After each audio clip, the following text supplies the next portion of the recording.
Absolutely not. Vexter's crystalline scales rippled with indignation, sending cascades of iridescent light across the briefing room's metallic walls. This must be a processing error. We're elite security personnel, not xenobiological research assistants.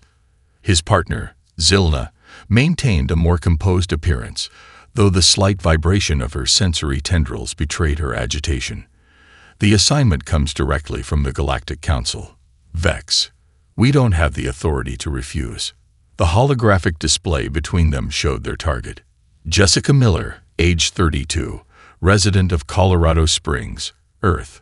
The image rotated slowly, highlighting various biometric data points that made absolutely no sense to either Gatherian officer.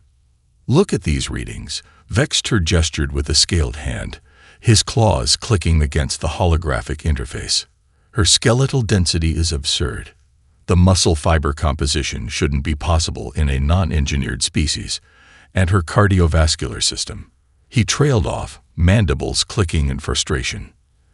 That's precisely why we've been assigned. Their superior, Director Cathal, interjected.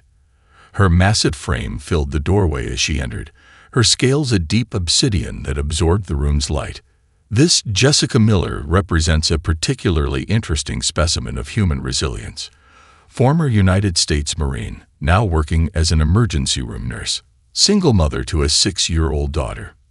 Zilna's head tilted, a gesture of curiosity in Gatherian body language.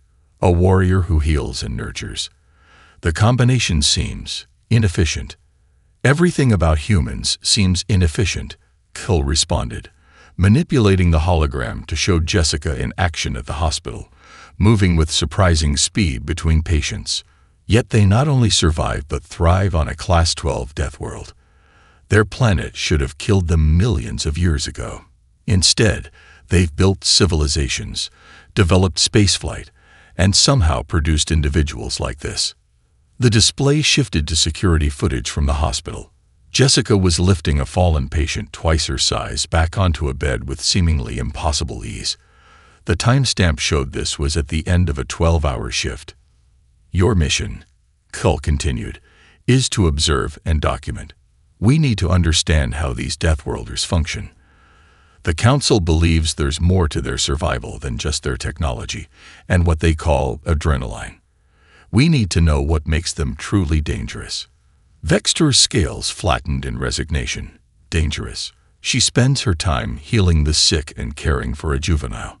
Exactly. Kithal's mandibles curved in what passed for a Gatherian smile. What kind of species turns their fiercest warriors into caregivers?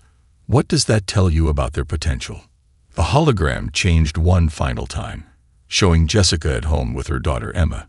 The child was small, even by human standards, with her mother's copper-colored hair and a face full of spots humans called freckles. The two were engaged in an activity called baking cookies, which apparently involved deliberately manipulating toxic organic compounds into edible formations. You leave tomorrow, Kull announced. Your cover story is in place. You'll pose as cultural exchange officers interested in human medical practices. Remember, full biological and behavioral documentation is required. The Council wants to know everything.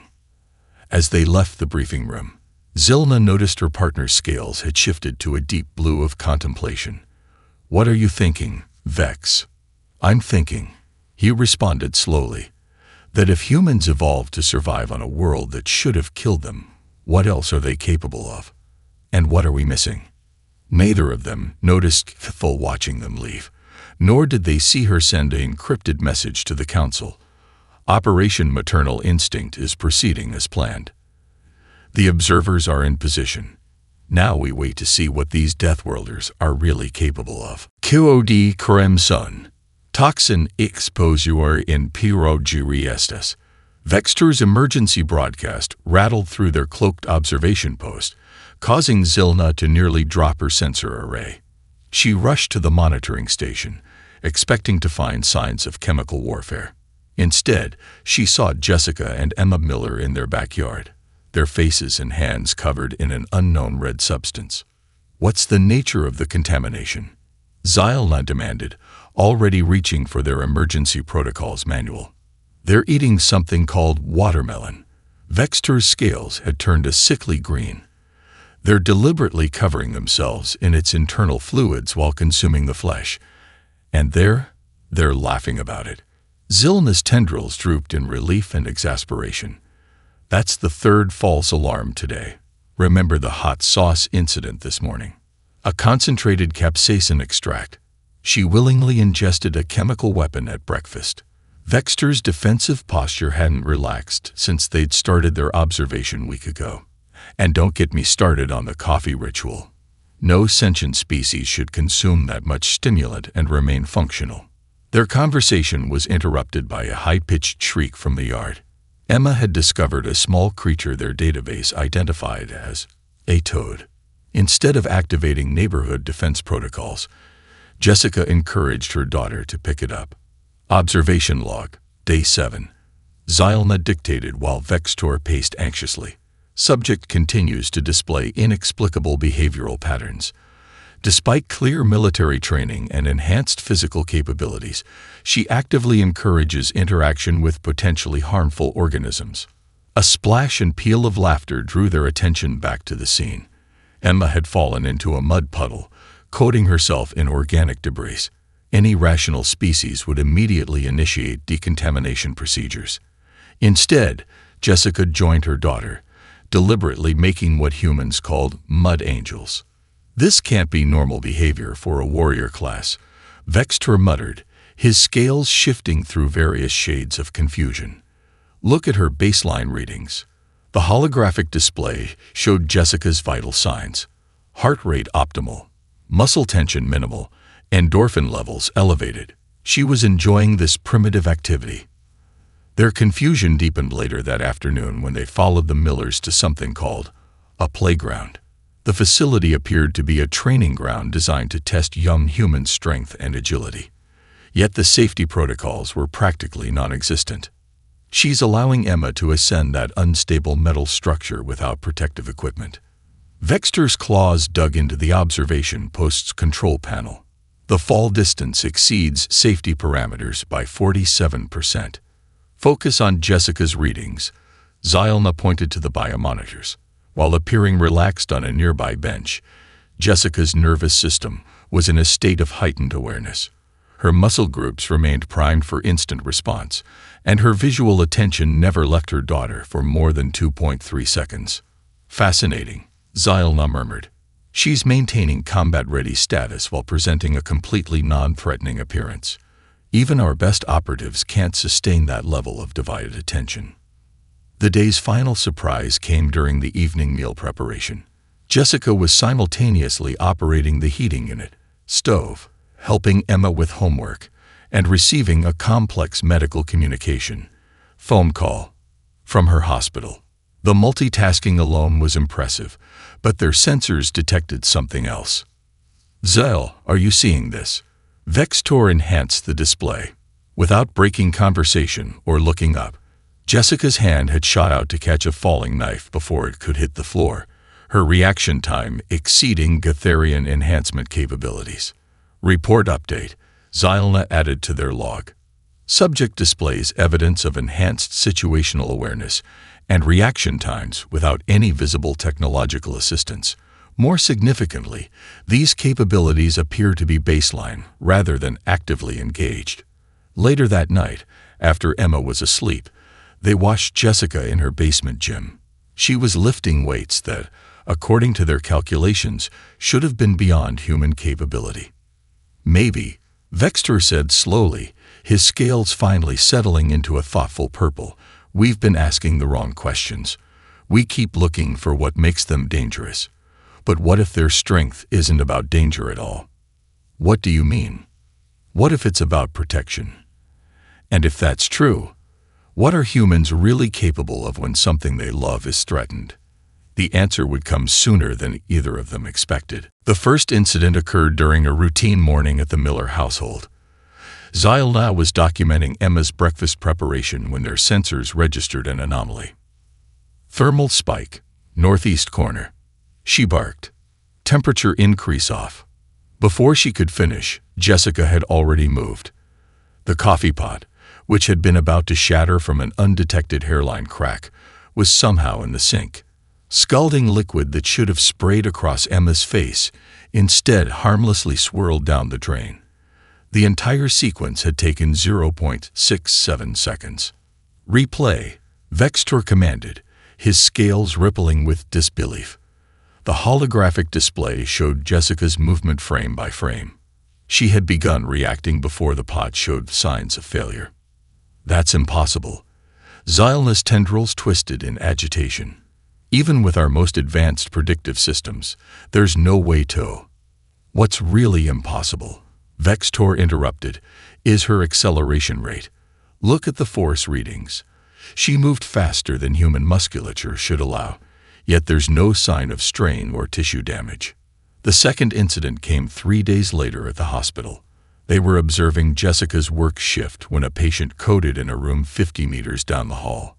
Security footage showed her already running before the alert sounded on her communication device. "The biomonitors are malfunctioning," Xylna insisted, recalibrating their equipment. "Humans can't maintain this level of heightened awareness. The neural load alone should cause severe fatigue." Yet Jessica worked her entire 12-hour shift at the same intensity, moving with preternatural speed whenever a patient needed critical care. More disturbing still were the readings that showed her neural activity actually increasing with each emergency. "It's like her capabilities expand to meet the challenge," Vextor noted in their official log. "Previous assumptions about human limitations may require significant revision." The third incident removed all doubt about their subject's unusual nature. They were tracking the Millers during a supply acquisition mission, grocery shopping, in human terms, when Emma wandered into the store's refrigeration unit. "Subject is displaying signs of distress," Xylna reported, monitoring Emma's vital signs. The child had become trapped between two massive display cases, hidden from normal sight lines.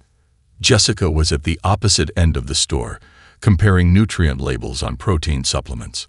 Yet the moment Emma's heart rate spiked, her head snapped up.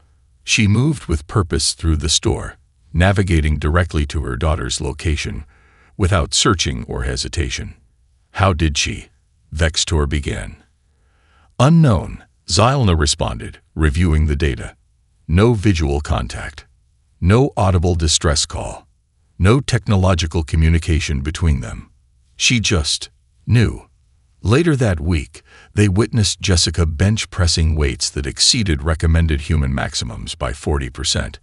When Emma accidentally knocked over a bookshelf, Jessica crossed the room fast enough to leave scorch marks on the carpet, catching both shelf and child. During a minor kitchen fire, she extinguished the flames and ventilated the house with efficiency that would impress Catharian emergency response teams. "Central Command," Vextor transmitted that evening. "Request immediate data analysis. Subject displays impossible combinations of attributes. Enhanced strength without cybernetic assistance, precognitive awareness without technological aid, and sustained peak performance without evidence of fatigue." The response came hours later. "Continue observation. New hypothesis suggests abilities may be linked to protective instincts rather than combat enhancement. Extreme caution advised." Xylna found Vextor in their observation post that night, reviewing footage of Jessica tucking Emma into bed. His scales had taken on the deep blue of profound realization. "What if we've been wrong about humans?" he said softly. "We classified Earth as a death world, assuming its inhabitants survived through luck or crude technology. But look at her. Really look.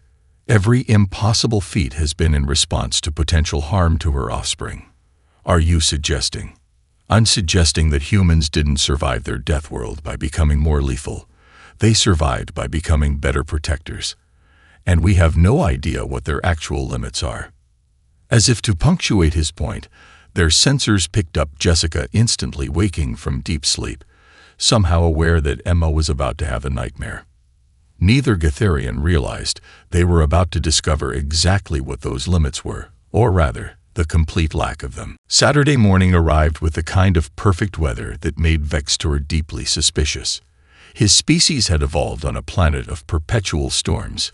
Clear skies made him nervous. Today was Emma's first soccer tournament, and the field was crowded with human families, setting up chairs and shade structures.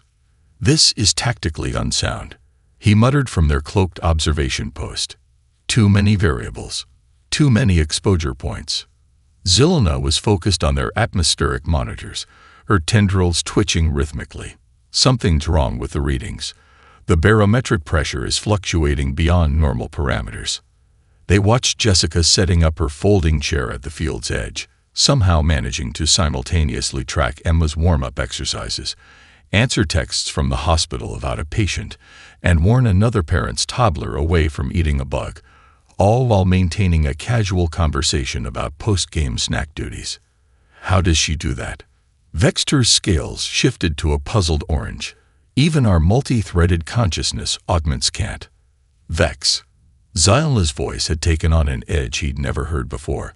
Look at the atmospheric data. The holographic display showed a rapidly developing pressure system. Temperature differentials were creating a volatile mix of conditions directly above the sports complex. Their Gatharian weather control technology could easily disperse such formations, but Earth's primitive systems hadn't even detected the threat yet. "We should evacuate." Vextor started to reach for their emergency protocols, but Zilna grabbed his arm. "Look at Jessica's readings." Their subject's vital signs had shifted. Her heart rate remained steady, but her neural patterns showed growing agitation. She was scanning the sky between casual conversations, her muscles tensing incrementally. "She knows," Xylna whispered. "Somehow, she senses it." The first cold wind hit the field like a hammer. Parents grabbed at flying papers and loose equipment. In the distance, storm sirens began their belated warning. Dark clouds boiled overhead, rotating with increasing speed. "Funnel formation imminent," Vextor reported, his scales now a stark white of alarm. "Impact in approximately 3 minutes. These humans have no shelter capable of." Emergency broadcast from Central Command. Xylna interrupted. "They're detecting quantum irregularities in the storm system. This isn't a natural formation. Someone's been experimenting with Earth's weather patterns." The implications hit them both at once. This was no ordinary tornado. Someone, or something, had engineered this storm, using the planet's natural violence for amplification. The resulting vortex would be beyond anything their technology could counter. Jessica was already moving. They watched her efficiently organizing an evacuation, her voice carrying across the field with parade ground authority that brought order to chaos. Parents gathered children, coaches coordinated movements, and a crowd began making its way toward the nearby recreation center. "Her vital signs are extraordinary," Xylna reported, watching their monitors. "Neural activity up 300%, but perfectly focused. Muscle response time accelerating. And there's something else." She adjusted their sensors. "Some kind of electromagnetic signature we've never recorded before." The sky turned an impossible shade of green. The temperature dropped 20 degrees in seconds, and their instruments detected something that should have been impossible. The storm's rotational pattern was accelerating beyond physical laws. "It's too fast." Vextor's voice was barely audible. "The humans won't reach shelter in time." Through their monitors, they watched Jessica doing a final sweep of the field, making sure no one was left behind. Emma was with the main group, being hurried toward safety by other parents. Everything seemed under control until QUNTUM surge, Xylna shouted. The storm's rotation just. The tornado dropped from the sky like a hammer of gods. But it wasn't the massive funnel that caused both aliens to freeze in horror. It was what they saw tumbling within it. 3 vehicles, torn from a nearby parking lot, spinning toward the fleeing crowds.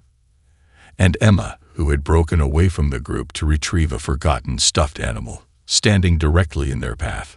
By the void, Vextor breathed, watching Jessica's biometrics explode off their scales. "What's happening to her?" They were about to find out exactly what a human mother could do when her child was threatened. Time seemed to fracture as the Gatherian observers watched their instruments record the impossible. Jessica's biometric readings weren't just off the charts. They were rewriting what the aliens thought they knew about human physiology. Multiple organ systems exceeding theoretical limits, Zylna reported, her voice tight with disbelief. Adrenal output at 900% normal human capacity. Muscle density increasing.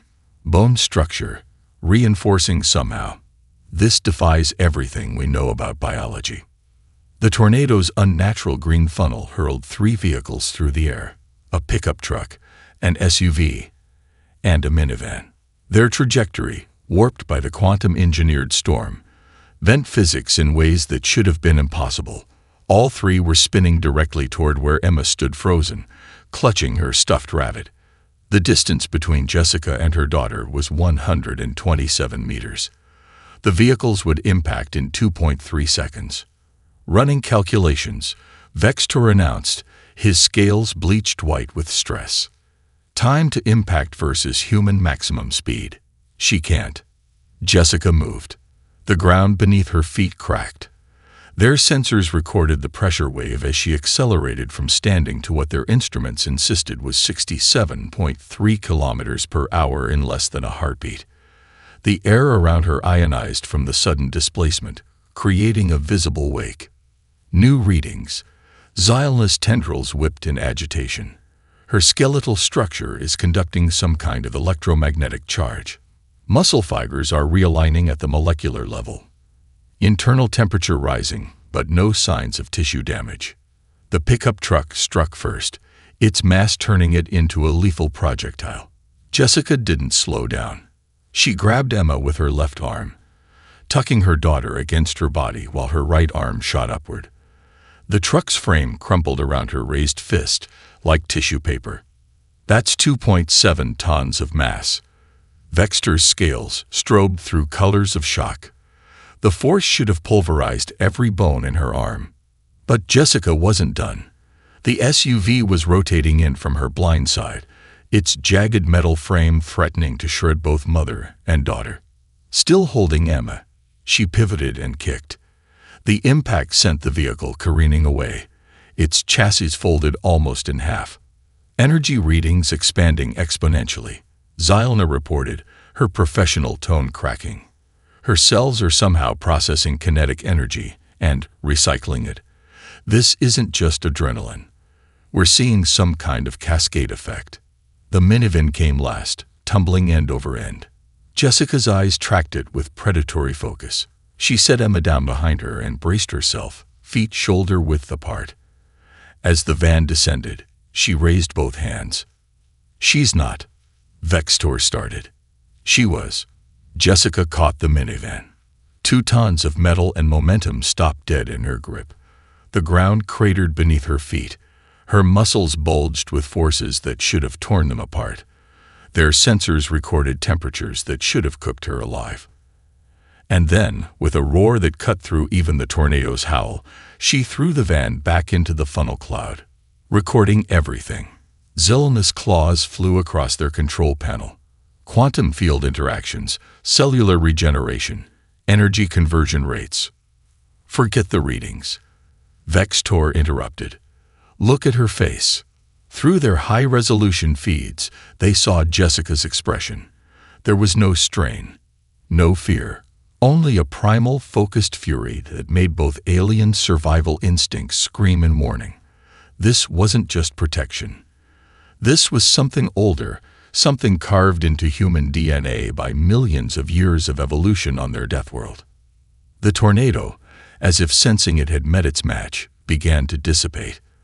The quantum irregularities collapsed, leaving only a rapidly clearing sky and 3 mangled vehicles scattered across the field. And in the center of it all stood Jessica, already checking Emma for injuries, her voice soft and soothing as she kissed away her daughter's tears. The same hands that had just bent physics were now gentle enough to brush grass from her child's hair. Central Command. Vextor transmitted. His scales settled into a deep purple of revelation. We need to completely reassess our understanding of humans. They're not just surviving their death world. They've turned its very impossibility into their strength. The response came back immediately. Explain. They don't just endure the impossible, he replied, watching Jessica comfort the other children now running to her. They reshape it, and we've only just glimpsed what they're truly capable of. Central Command demands immediate analysis, Xylna announced, her tendrils still vibrating from the aftermath of what they'd witnessed. They're calling in specialists from 17 different disciplines. The observation post holographic displays swirled with data streams, trying to make sense of what their instruments had recorded. Jessica sat in the recreation center's first aid area, calmly allowing the paramedics to check Emma for injuries while their sensors continued to document her own impossible condition. Look at this, Vextor highlighted a neural scan. Her brain chemistry isn't returning to baseline. It's adapting, creating new pathways to handle the energy throughput she just experienced. That's not the strangest part. Xylna pulled up multiple overlapping readouts. During peak output, her cells were operating at energy levels that should have incinerated her. But instead of burning out, they're stronger, like her body somehow learned from the experience. The medical team had found nothing wrong with Emma beyond minor scrapes and shock. What baffled the Gatherians was how Jessica had prevented any injury to her daughter, despite forces that should have liquefied both their organs. Replay sequence 47. Vextor commanded. The hologram showed the moment Jessica caught Emma while punching through the pickup truck. Look at the protective cradle she formed with her body. Perfect impact absorption. She didn't just get stronger. She gained precise control of forces that should have been wildly chaotic. Command wants specifics, Xylna said, organizing their data. Exactly how much force did she generate? They began calculating. Ground pressure at initial acceleration, equivalent to a small explosive device. Impact force against the pickup truck, sufficient to crumple military-grade armor. Kinetic energy absorbed from the SUV kick, comparable to a missile strike. Weight supported when catching the minivan. Exceeded the lift capacity of some construction equipment. Temperature generated by her muscles, hot enough to melt steel, yet her cells showed no damage. The numbers don't make sense. Vextor's scales shifted through patterns of confusion. No material in the universe can withstand these stresses without atomic breakdown. Yet her body not only contained these forces, but directed them with precision. A new alert pinged on their monitors.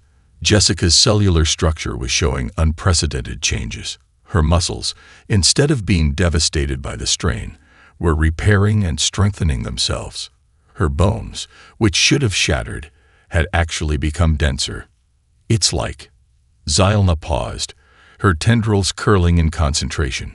It's like her body decided the laws of physics were more like guidelines. No, Vextor corrected, his scales settling into a deep blue of understanding. She didn't break physics. She evolved on a world that constantly tries to kill its inhabitants. Her ancestors survived ice ages, megafauna, natural disasters. What we saw wasn't impossible, it was inheritance. Their discussion was interrupted by new readings from Jessica. She had noticed Emma shivering from shock and was now holding her daughter. The same body that had just generated forces capable of demolishing vehicles was maintaining a precise temperature of 37.2 degrees Celsius, perfect for human comfort. That's what we've been missing, Xylna whispered. The precision matters more than the power. She didn't just unleash random strength. Every action was calculated to protect. The medical team finally cleared both Millers to leave. As they watched Jessica carry her sleepy daughter to a friend's car, Vextor composed their preliminary report.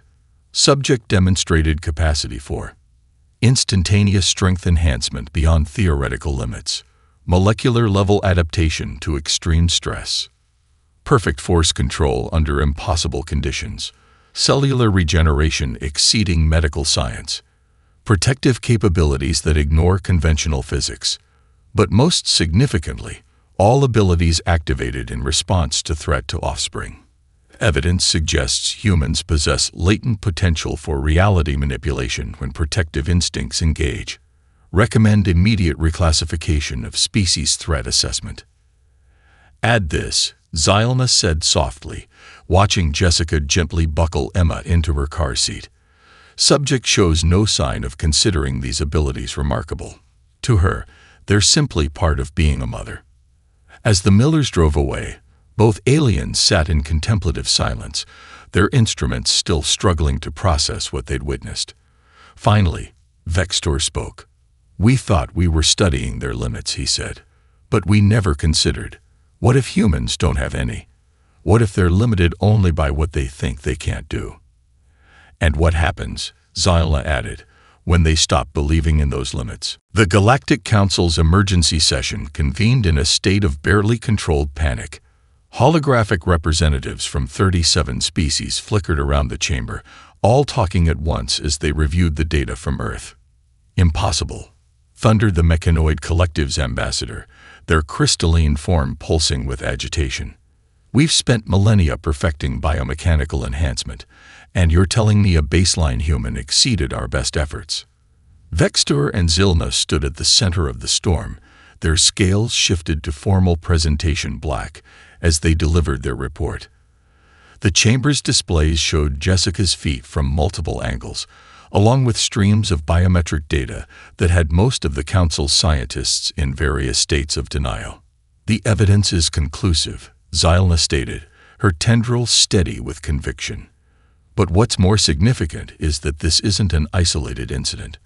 Our subsequent research has uncovered hundreds of similar cases throughout human history." The displays shifted to show news reports, historical accounts, and scientific studies. A mother lifting a car off her trapped child in Arizona, a father holding up a collapsed beam to save his family in Japan, a teacher carrying all 6 of her students out of a burning building in Brazil. "They call it hysterical strength," Vextor explained. "Though our analysis suggests hysterical is a misnomer, there's nothing chaotic about it. These incidents show precise control under impossible conditions." "But how?" demanded the hive mind of Proxima, their 1,000 voices harmonizing in confusion. "The energy requirements alone. That's what we've all missed," Zylna interrupted, bringing up new diagrams. "We've been so focused on measuring their baseline capabilities that we never understood their adaptive potential. Humans don't just survive their death world. They absorb its challenges into their very DNA." The display showed Jessica's cellular structure during the incident. The Council fell silent as they watched her body literally rewrite its own limitations in real time. "Look at the molecular bonds," Vextor highlighted the analysis. "When the threat to her offspring triggered her protective response, her cells didn't just get stronger. They temporarily altered their fundamental structure to handle forces that should have torn them apart." "And the quantum readings," Zylna added, "suggest some kind of feedback loop between emotional state and physical capability. The stronger her protective instinct, the more her body adapted to make the impossible possible." A new voice cut through the chamber, the ancient archivists of Ta Ceti, whose species had studied the galaxy's life forms for millions of years. "You realize what this means." Their multilayered consciousness rippled through the Council's minds. "Humans aren't just another Deathworld species. They're something we've never encountered before, a species that turns environmental pressure into evolutionary advantage in real time." The displays showed Jessica in the hospital the day after the incident, perfectly healthy, treating patients with the same gentle efficiency as always. Her cells had not only survived their impossible performance, but had become more resilient. "The implications are staggering," Vextor continued. "What we witnessed wasn't just a mother saving her child. It was proof that humans have barely scratched the surface of their potential. Their bodies literally adapt to whatever they need to become. And they do it unconsciously," Zylna emphasized. Jessica Miller didn't decide to transcend physical laws. She simply needed to protect her child, and her body reshaped reality to make that possible. The Council erupted in overlapping discussions, debates, and arguments. Terms like potential security threat and diplomatic implications buzzed through the chamber. But the archivist's next words silenced them all. "You're all missing the most important point," their ancient consciousness resonated. "If this is what they can do by accident, driven by pure instinct, imagine what humanity might achieve when they finally understand their true nature." The chamber's displays showed one final image: Jessica reading Emma a bedtime story that evening, their basic vital signs now masking what the Gatharians knew to be sleeping giants of potential. "Your recommendations?" the council chief asked quietly. Vexter and Zilna exchanged glances before responding in unison. "Reclassify Earth immediately. This isn't a death world. It's an evolutionary crucible, and its children are about to wake up." 3 months after the incident, Vexter and Zilna sat in their observation post, watching Jessica teach Emma how to make pancakes. The scene was utterly domestic.